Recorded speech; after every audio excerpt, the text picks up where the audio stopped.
It is said that one team's trash is another team's treasure. This is a story of how Sam Darnold went from cast-off to Super Bowl champion.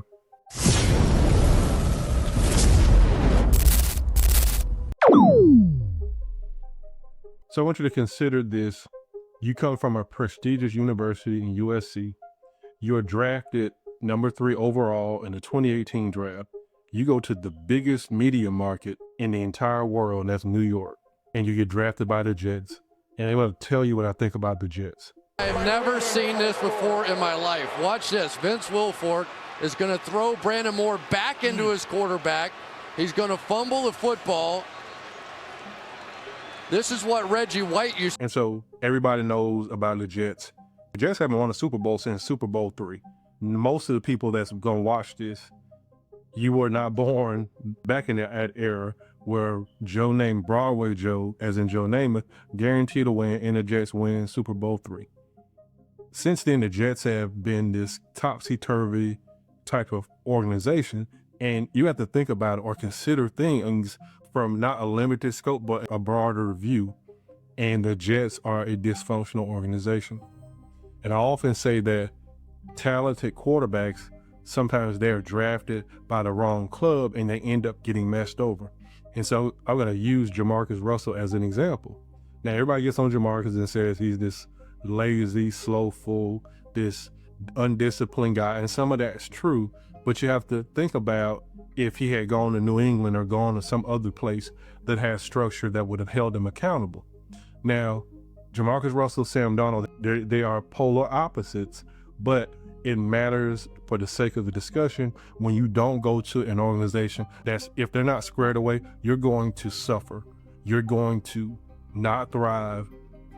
The coaching staff, the general management or front office, everything, the personnel, everything has to have confluence and cohesion. If it doesn't, you will have a failed tenure. And after 3 seasons, the Jets finally had seen enough.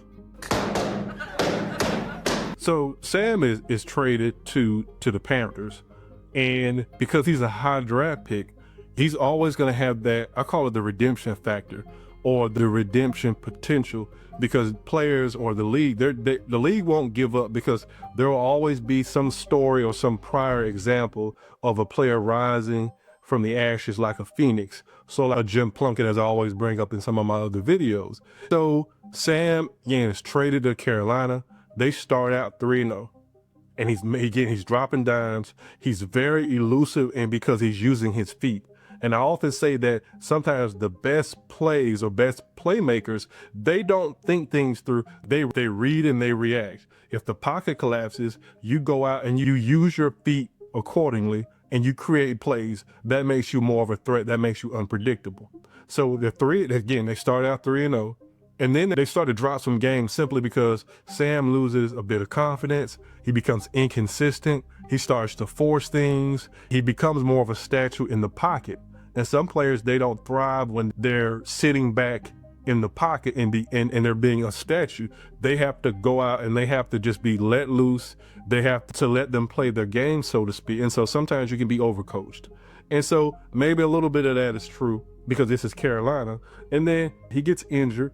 And then, which is a shoulder injury, and so shoulders are very important, of course, because he's a quarterback. Then not only that, because he plays in 2021 and 2022 for the Carolina Panthers, the Panthers bring back Cam Newton, they bring in Baker Mayfield. So they were indecisive in terms of who they wanted to be their starting quarterback.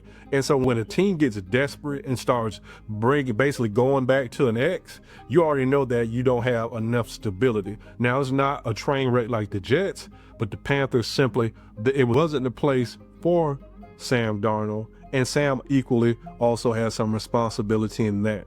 And so in 2 seasons, the Carolina Panthers had seen enough. So now the next stop on the Sam Darnold Express is Minnesota in 2024. And so he signed not as a permanent solution or long-term solution. He signed as a bridge quarterback in Kevin O'Connell's offense because they lost out or they lost Kirk Cousins. And actually, I always have believed that Kirk Cousins has been this overinflated, overhyped, overrated, overpaid quarterback.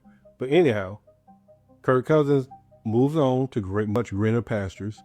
And so now you have Sam Darnold. He's inserted and he begins to thrive in Kevin O'Connell's offense. Not only that, he has amazing chemistry with all pro wide receiver Justin Jefferson. And they have a nice run. They make some strides. He still isn't playing at an elite level, but he's doing enough. And really, when you're in flux in your career, your performance is essentially an open tryout for other teams. It's basically a audition for what's to come because you still are at the playing age, and most quarterbacks and most players are not ready to sit down yet. They're going to shop their services elsewhere. And so the Minnesota game film, the Minnesota game footage is worthy enough for him to have earned another stop. But it wasn't convincing enough for them to sign him in a long-term deal. And I believe that Justin Jefferson wanted him to stay, but the general manager of Minnesota decided that we've seen enough. We've seen guys like him. He's fool's gold. And with that said, Minnesota has seen enough. So now let's talk about redemption or redemptive arcs. And I want to use another player in terms of trajectory from a parallel perspective. And this quarterback is a forgotten quarterback, but he managed to become league MVP. He managed to lead his team later on in his career. And his fourth stop, and I want to talk about the Raiders' Rich Gannon, because I believe that Sam and Rich are sort of alike.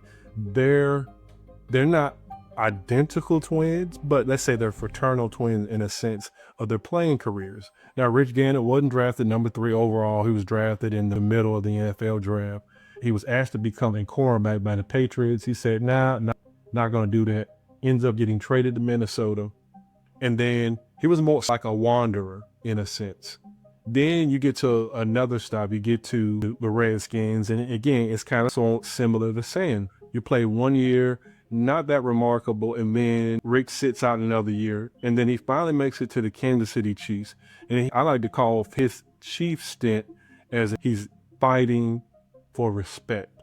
And so think about it from in terms of being parallel. Rich and Sam, they're playing for respectability. They're playing, but they just want to believe in them. They want somebody to believe in them. And so Kansas City, I can't tell you the many times I've seen Kansas City play. Rich Gannon played pretty, I would say pretty decent. Wasn't at the elite level, but played pretty decent. And Kansas City got to the playoffs every single year with Rich on that team, and they always opted for the other guy, like an Elvis Durbin or Steve Bono, and guess what? They lost every playoff game. I honestly believe if Rich was playing those playoff games, they would have gotten over the hump and might have actually gotten to the Super Bowl in the 90s. But the final stop for Rich Gannon, it gets to then Oakland with John Gruden. Perfect marriage, perfect quarterback system. When we talk about stability in the franchise, the coaching staff, right, the front office, everything has to work. That finally worked. That final stop for Rich, that's what got him basically at an MVP caliber level at high play, back-to-back Pro Bowl MVPs, league MVP in 2002.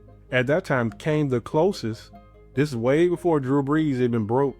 Dan Marino's Rich Gannon passed for over 4,600 yards in the 02 season. They get to the Super Bowl. We all know, I'm not going to go over that part. But from a redemptive arc standpoint, from them being fraternal twins, it makes sense. It's virtually the same exact story. And so with that said, we finally get to the conclusion of the video, and it gets to Seattle. But if I can use a word to summarize Sam Darnold, I'm going to say that he's efficient, and he's not a game manager, but yet he's above game management status. And if he can get the Seahawks back to Super Bowl and win it a second time, then he will push himself into elitism. Again, just my opinion. Let's look at the body of work. And because the old proverb is not where you start, is where you finish. And so to date, he's beaten the 49ers and Brock Purdy, his former team, one of his former teams. He's also beaten the NFL MVP in Matthew Stafford. I think the NFL got it wrong. I think that, or believe that, Sam Darnold was the MVP of the league. I will also take it a step further in that his Super Bowl performance was a solid and efficient performance. But last time I checked, he got them into those field goal ranges to make those points. Now the kicker kicked the ball, but for all intents and purposes, you have to have somebody under center to get you to that point. So I think he also was a Super Bowl MVP. Now, this is Sam Darnold evolved, or Sam Darnold 2.0. I'll even call him Rich Gannon 2.0 because he did what Rich couldn't do, and that's win a Super Bowl. Now, he's steady, he's reliable, and he's professional.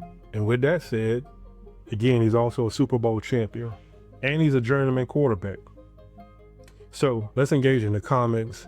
If you like this format, if you like this video, I'd appreciate it. And better yet, I would appreciate if you would sub the channel, and you also take a look on the screen at the other TC videos, and you can continue your ATC journey. I gotta go, but I will be back on the next one. I appreciate y'all stopping by and taking a look at this video in its entirety. I'm Bearded Aquarian. This is All Things Considered. I'm gonna see y'all. Have a good one.